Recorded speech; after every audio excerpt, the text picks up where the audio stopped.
Hi guys, నేను మీ CA Manjunath. So ఎప్పటిలాగానే ఈరోజు కూడా ఒక కొత్త ఇంట్రెస్టింగ్ టాపిక్తో వచ్చానండి. సో టాపిక్ వచ్చేసి నో కాస్ట్ ఈఎంఐ. సో మనకు సేల్ చేసేటప్పుడు సెల్లర్స్ అందరూ బాగా స్ట్రెస్ చేసి చెప్పే వర్డ్ నో కాస్ట్ ఈఎంఐ. అంటే ఇంట్రెస్ట్ లేకుండా మీకు ఏదైతే ప్రోడక్ట్ ఉంటుందో అది కొనేసేయమని చెప్తారు. సో నిజంగా వాళ్ళు మనకైతే ఇంట్రెస్ట్ ఫ్రీ ఇస్తారో అది నిజంగా ఆ నో కాస్ట్ ఈఎంఐలో ఇంట్రెస్ట్ ఉండదా? ఉంటే దాన్ని ఎలా రికవర్ చేస్తారు మనతోటి? ఈ పాయింట్ మీద మనం కొంచెం డ్రిల్ డౌన్ చేద్దాం. ఈరోజు నేను మెయిన్‌గా ఈ వీడియోలో మిడిల్ క్లాస్ వాళ్ళని ఫోకస్ చేద్దాం అనుకుంటున్నాను. ఎందుకంటే వీళ్ళు మన దగ్గర రూపాయి ఉంటే రూ. 2 ఖర్చు చేసే రకం. నేను కూడా మిడిల్ క్లాస్ వాళ్ళని కాబట్టి నాకు తెలుసు ఎలా ఉంటుందని. సో ఒకవేళ ఈ నో కాస్ట్ ఈఎంఐ అయితే ఉందో దాన్ని కరెక్ట్‌గా యూజ్ చేయకపోతే డెట్ ట్రాప్‌లో పడే ఛాన్స్ ఎక్కువ ఉంటుంది. సో నేను వాళ్ళని ఎక్కువ ఫోకస్ చేద్దాం అనుకుంటున్నాను ఈ వీడియోలో. అలాగే ఈ వీడియో ఎండింగ్‌లో నిజంగా మనం నో కాస్ట్ ఈఎంఐలో తీసుకుంటే మన క్రెడిట్ కార్డ్ గానీ, డెబిట్ కార్డ్ గానీ స్టేట్‌మెంట్ వస్తుంది కదండీ. సో ఆ స్టేట్‌మెంట్‌లో మనకి నో కాస్ట్ ఈఎంఐ మీద ఏ ఛార్జ్‌లు పడతాయి? ఏ ఛార్జ్‌లు ఉంటాయి? ఎలా ఉంటుంది ఆ స్టేట్‌మెంట్ ఇంటర్ఫేస్ అనేది? సో దాని గురించి నేను ఒక రియల్ లైఫ్ అయితే స్టేట్‌మెంట్ ఉంటుందో దాన్ని తీసి మీకు లాస్ట్ ఎండింగ్ వీడియోలో చూపిస్తాను నేను. సో ఎండింగ్ వరకు నాతో ఉండండి. వీడియో స్కిప్ చేయకుండా టాపిక్‌లోకి వెళ్ళిపోదాం. సో ఇందాక నుంచి నో కాస్ట్ ఈఎంఐ అంటున్నాం. అసలు నో కాస్ట్ ఈఎంఐ అంటే ఏంటి? సో దాని గురించి ఒకసారి చూద్దాం. సో ఇదేం లేదండి, సింపుల్‌గా చెప్పాలంటే ఇది ఒక షార్ట్ టర్మ్ లోన్. ఎవరు ఇస్తున్నారు మనకు? సెల్లర్స్. సెల్లర్స్ డైరెక్ట్ ఇవ్వరు. సెల్లర్స్ మనకు టై అప్ ఉంటారుగా బ్యాంక్స్ తోటి. సో వాళ్ళు మనకు ఒక షార్ట్ టర్మ్ లోన్ అనుకోండి ఇది. బట్ ఏం చెప్తారు మనకు మెయిన్‌గా ఇంట్రెస్ట్ లేకుండా ఇస్తున్నామని చెప్తారు. సో మనం ఈరోజు ఈ వీడియోలో ఏం చూస్తున్నామంటే అసలు నిజంగా ఇంట్రెస్ట్ మా దగ్గర రికవర్ చేస్తారా? చెయ్యరా? అన్న ఒక మిస్‌కన్సెప్షన్ ఏదైతే ఉందో దాని గురించి మెయిన్‌గా మాట్లాడుకుందాం ఈ వీడియోలో. సో ఆర్‌బీఐ లాంగ్ బ్యాకే మనకొక సర్క్యులర్ ఇష్యూ చేసిందండి. ఇది జీరో కాస్ట్ ఈఎంఐ దేని గురించి అయితే మనకు బయట సర్కిల్ అవుతుందో దాని మీద జీరో కాస్ట్ ఈఎంఐ అనేది ఏమి ఉండదు. ఆల్రెడీ ఇంట్రెస్ట్ కాంపోనెంట్ ఏదైతే ఉంటుందో ఆల్రెడీ అది జీరో కాస్ట్ ఈఎంఐ మనకు ప్రైస్ అయితే చెప్తారో దాంట్లో ఆల్రెడీ ఇంక్లూడ్ అయ్యి ఉంటుంది అని క్లియర్‌గా చెప్పింది. బట్ మన సెల్లర్స్ ఎవరైతే ఉన్నారో మన కస్టమర్స్‌ని అట్రాక్ట్ చేయడానికి ఇంకా స్టిల్ నో కాస్ట్ ఈఎంఐ అనే ఫ్యాసినేటింగ్ వర్డ్ యూజ్ చేస్తున్నారు. సో ఒకవేళ నో కాస్ట్ ఈఎంఐలో మనం టైప్స్ గురించి మాట్లాడాలనుకుంటే అవన్నీ 2 టైప్స్‌గా డివైడ్ చేయొచ్చండి. సో ఒక్కొక్క టైప్‌ని మనం ఒక్కొక్క ఎగ్జాంపుల్ తోటి అండర్‌స్టాండ్ చేసుకుందాం. సో ఫస్ట్ టైప్ వచ్చేసి సపోజ్ ఎగ్జాంపుల్ ద్వారా అండర్‌స్టాండ్ చేసుకుందాం. మీరు రిలయన్స్ డిజిటల్‌కెళ్లారు. ఒక మొబైల్ కొందాం అనుకున్నారనుకోండి. దాని ఎంఆర్‌పీ యాక్చువల్‌గా 12,000. అయితే ఆ రోజు ఆఫర్ ఏంటంటే మీరు ఫుల్ పేమెంట్ అప్పుడే చేసేస్తే స్పాట్‌లో పేమెంట్ చేసేస్తే 2,000 డిస్కౌంట్ ఉంది. అంటే 10,000కి వచ్చేస్తది మీకు. లేదు ఒకవేళ మీరు ఫుల్ పేమెంట్ అప్పుడు చేయదలుచుకోలేదనుకుంటే ఒకవేళ ఈఎంఐలో పెట్టాలనుకుంటే నో కాస్ట్ ఈఎంఐ ఒక ఆప్షన్ ఉంది సార్. ఎంఆర్‌పీ అయితే ఉందో 12,000 అయితే ఉందో దాన్ని మీరు వితౌట్ ఇంట్రెస్ట్ మీరు ఏమంటారు నో కాస్ట్ ఈఎంఐ 6 మంత్స్ కావాలంటే 6 మంత్స్, 12 మంత్స్ కావాలంటే 12 మంత్స్ చేసుకోవచ్చు అని చెప్పారు. సో మీరు ఇక క్లియర్‌గా తెలిసిపోతుంది. ఆయన నో కాస్ట్ ఈఎంఐ అని చెప్తున్నాడు. బట్ మీరు స్పాట్‌లో పేమెంట్ చేస్తేనేమో 10,000కి ఇస్తున్నాడు. అదే నో కాస్ట్ ఈఎంఐ తీసుకుంటేనేమో 12,000 తీసుకుంటున్నాడు. సో ఇండైరెక్ట్‌గా ఆ 2,000 ఏదైతే ఉందో దాన్ని మీకు నో కాస్ట్ ఈఎంఐ అని చెప్పి మీతో ఇంట్రెస్ట్ రికవర్ చేస్తున్నాడు. సెకండ్ టైప్ వచ్చేసి ఏంటంటే సపోజ్ మీరు మళ్ళీ రిలయన్స్ డిజిటల్‌కెళ్లారు. సేమ్ మళ్ళీ మొబైల్ కొందాం అనుకున్నారు. 12,000 ఎంఆర్‌పీ ఉంది. సో ఏంటంటే మీరు ఒకవేళ స్పాట్ పేమెంట్ చేస్తే ఫుల్ క్యాష్ పేమెంట్ చేస్తే 12,000కి ఇచ్చేస్తాం. ఆఫర్ ఏం లేదండి. 12,000కి ఇచ్చేస్తామని చెప్పారు. ఒకవేళ మీరు దీన్ని ఈఎంఐలో పెడదాం అనుకుంటే నో కాస్ట్ ఈఎంఐ ఆప్షన్ ఉంది సార్.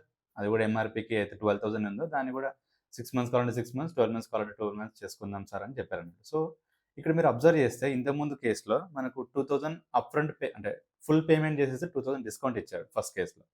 సెకండ్ కేస్‌లో మాత్రం మనకు ఫుల్ పేమెంట్ చేసినా 12,000 తీసుకుంటున్నాడు.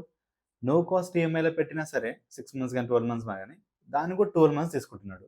మరి ఇప్పుడు ఈ 2 సేమ్ ఉన్నప్పుడు సెల్లర్స్‌కేంటి ఇప్పుడు సపోజ్ 6 మంత్స్, 12 మంత్స్ పెట్టినప్పుడు 6 మంత్స్, 12 మంత్స్‌ది ఇంట్రెస్ట్ రికవర్ చేయాలిగా మనతోటి.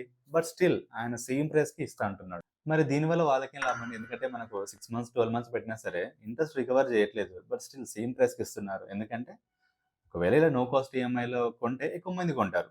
దానివల్ల సేల్స్ యూనిట్స్ ఎక్కువైతాయి. దానివల్ల ఓవరాల్ ప్రాఫిట్ ఏదైతే ఉంటుందో బిజినెస్‌ది అది ఎక్కువవుతుంది. సో దీన్ని స్ట్రాటజైజ్ చేసుకొని కంపెనీస్ ఏవైతే ఉన్నాయో సేమ్ ప్రైస్‌కి ఇచ్చినా సరే అంటే అప్‌ఫ్రంట్ పే చేసినా సేమ్ ప్రైసే, నో కాస్ట్ ఈఎంఐ అయినా సేమ్ ప్రైసే అన్న హెల్యూసినేషన్‌లో మనల్ని పెట్టి ఎక్కువ యూనిట్స్ అమ్ముకొని వాళ్ళు ఓవరాల్ ప్రాఫిట్ ఏదైతే ఉందో వాటిని వాళ్ళు ఇంక్రీజ్ చేసుకుంటున్నారు. ఇప్పుడు మీరు స్క్రీన్ మీద చూస్తున్నట్టయితే రియల్ లైఫ్‌లో క్రెడిట్ కార్డ్ స్టేట్‌మెంట్‌లో నో కాస్ట్ ఈఎంఐ తీసుకుంటే మంత్లీ స్టేట్‌మెంట్‌లో ఎలా వస్తుంది, ఎలా రిఫ్లెక్ట్ అవుతుందన్నది నేను మీకు స్క్రీన్ మీద చూపిస్తున్నాను.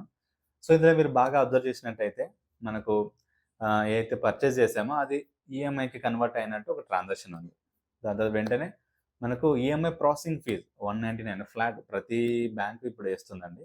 ఈ 199 ఏదైతే ఉందో. సో 199 ఫ్లాట్ ఏదైతే ఉందో అది కనిపిస్తుంది. దాని మీద అంటే ప్రాసెసింగ్ ఫీజ్ మీద జీఎస్టీ కలెక్ట్ చేస్తున్నారు. అది. అలాగే మనం మంత్లీ ఈఎంఐలో ఇంట్రెస్ట్‌ని, ప్రిన్సిపల్‌ని రెండిటిని బైఫర్కేట్ చేశారు. ఆ ఇంట్రెస్ట్ ఏదైతే కాంపోనెంట్ ఉందో దాని మీద కూడా మళ్ళీ జీఎస్టీ ఏసారు. సో, ఇది మనకు తెలియకుండానే ప్రాసెసింగ్ ఫీజ్ అని, దాని మీద జీఎస్టీ అని, మళ్ళీ మంత్లీ ఇంట్రెస్ట్ ఏదైతే ఉందో దాని మీద జీఎస్టీ ఇలా కలెక్ట్ చేసుకుంటూ మనకు తెలియకుండానే ఇంట్రెస్ట్ మనం కట్టేస్తున్నాం. సో, నేను ఈ పిక్ చూపించి నేను మీకేం చెప్పాలనుకున్నానంటే, ఓన్లీ మనకు ఏదైతే ఈఎంఐ చెప్తారో మంత్లీ అది మాత్రమే కాదు. అది కాకుండా మనకు తెలియకుండానే చిన్న చిన్న అమౌంట్స్ యాడ్ చేసి మనకు తెలియకుండానే మన దగ్గర ఇంట్రెస్ట్ రికవర్ చేస్తున్నారు. ఇది నేను చెప్పదలుచుకున్నాను.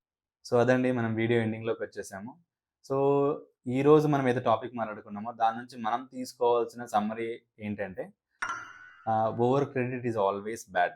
అంటే మనం మన తాహతకు మించి ఎప్పుడు కూడా క్రెడిట్ తీసుకోకూడదు. బట్ ఈ నో కాస్ట్ ఈఎంఐ ఏదైతే మనకు వచ్చిందో వన్స్ మనకది అలవాటయిందో మనకు తెలియకుండానే మనకి ఏదైతే పర్చేసింగ్ పవర్ ఉంటుందో దానికి మించి మనం కొంటున్నాం. మెయిన్‌గా చూసుకుంటే మనం మిడిల్ క్లాస్ వాళ్ళు. ఇంతకుముందు వీళ్ళకి ఫ్రిడ్జ్ కానీ, వాషింగ్ మెషిన్ కానీ లేకపోతే ఏవైతే పెద్ద పెద్ద ఐటెమ్స్ ఉన్నాయో అవి జస్ట్ ఒక 1 ఇయర్ సేవింగ్స్ చేసుకొని కొనేవాళ్ళు. బట్ వన్స్ ఈ నో కాస్ట్ ఈఎంఐ గాని ఇలాంటి ఫ్లెక్సిబుల్ ఆప్షన్స్ వచ్చిన తర్వాత వీళ్ళు ఫస్ట్ కొనేస్తున్నారు. ఎందుకంటే వీళ్ళు ఈఎంఐ అమౌంట్ మంత్లీ అయితే 2000 చూస్తున్నారు గానీ ఓవరాల్‌గా 12,000 చూడట్లేదు. సో, దానివల్ల ఏంటంటే మన పర్చేసింగ్ పవర్ పెరిగిపోతుంది. బట్ దీన్ని కంట్రోల్‌లో పెట్టుకుంటేనే మనకి యూజ్ అవుతుంది. కంట్రోల్ తప్పితే డెట్ ట్రాప్‌లోకి వెళ్ళే ఛాన్స్ ఉంటుంది కాబట్టి ఇది కంట్రోల్ చేసుకోవాలి. మరి మన ఈ సెల్లర్స్ గురించి మాట్లాడితే సపోజ్ ఏదైనా ఫెస్టివల్ వచ్చిందంటే చాలు. మనకది ఆ ప్రొడక్ట్ అవసరమా? లేదా? అన్నది మొత్తం పక్కకు పెట్టేసి ఈ ఆఫర్స్ ఉన్నాయి. నో కాస్ట్ ఈఎంఐ కొనేసుకోండి. సో, ఇంకోటేందంటే ఈ సైకలాజికల్ మనకి ఫిక్స్ చేశారు. అంటే ఏదైనా ఫెస్టివల్ వస్తే మన ఇంట్లో ఏదైనా ప్రొడక్ట్ కొనాల్సిందే. ఏదైనా హెవీ ప్రొడక్ట్ అయితే ఉంటదో వాషింగ్ మెషిన్ గానీ, ఫ్రిడ్జ్ కానియండి, ఇంకేదైనా పెద్ద ఐటెమ్ ఏదైనా కానియండి.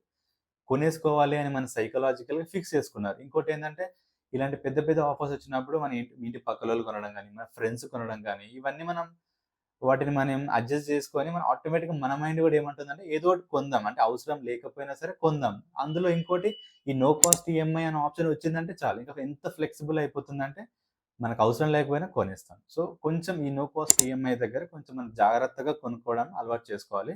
లేకపోతే ఇదొక ట్రాప్‌లో పడిపోతాం. దాన్ని రీప్లేస్ చేయడం కష్టమైపోతుంది.